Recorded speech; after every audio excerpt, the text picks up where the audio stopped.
হাই everyone, যোৱাকালি আমি এটা নিচাৰ এক্টিং কৰি এটা ভিডিঅ' পোষ্ট কৰা হৈছে, গেলা খাই নিচা পাগলী হ'ল বুলি।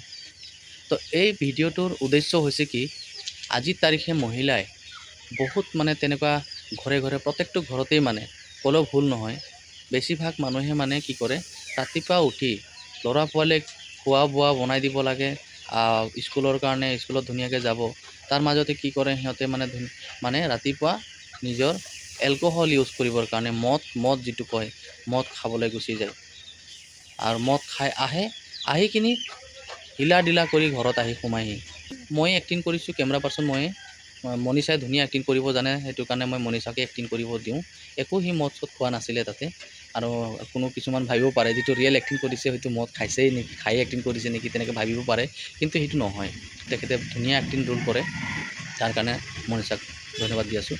তো প্ৰত্যেকটো ঘৰতে তেনেকুৱা আজিৰ তাৰিখত হৈ থাকে, সেইটো কাৰণে আজি এইটো ভিডিঅ'টো বনাব লগা হ'ল, যাতে ল'ৰা পোৱালীক সুৰক্ষিত কৰিব লাগে, নিজে সুৰক্ষিত থাকিব লাগে।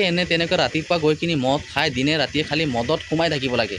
সচেতন হওক, জাগ্ৰহিত হওক।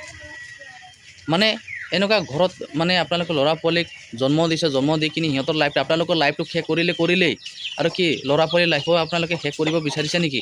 তো কি লাইফৰ কথাটো চিন্তা কৰা নাই কিয় আপোনালোকে? সেইটোৰ বিষয়ে ভিডিঅ'টো বনোৱা হৈছিলে। তো ল'ৰা পোৱালীৰ লাইফটো নিশ্চয় আপোনালোকে ছেফটি ৰাখক। আমি যিয়ে নহওক, আমি গাঁৱলীয়া মানুহ, যিমান অলপ চলপ পঢ়া শুনা কৰি আমি যিহেতু আমাৰ লাইফটো আধৰুৱা লাইফ গ'লেই, কিন্তু ল'ৰা পোৱালীৰ বিষয়ে আমাক চিন্তা কৰিব লাগিব। সিহঁতে ভাল শিক্ষা ভালকৈ আমি যদি গাইড দিম, সৰু ল'ৰা পোৱালী একো নাজানে, এতিয়া সিহঁতৰ জ্ঞান নাই, সিহঁতক ভালকৈ যদি আমি গাইড দিলে এদিন সিহঁতে ভাল মানুহ হ'ব, সিহঁতৰ ল'ৰা পোৱালীকো সেনেকৈ সেই হিচাপে বনাব। সেইটো কাৰণে পঢ়াটো আজিৰ তাৰিখত পঢ়াটো শ্ৰেষ্ঠ, পঢ়াটোত ধ্যান দিয়ক। খোৱা বোৱা এৰক।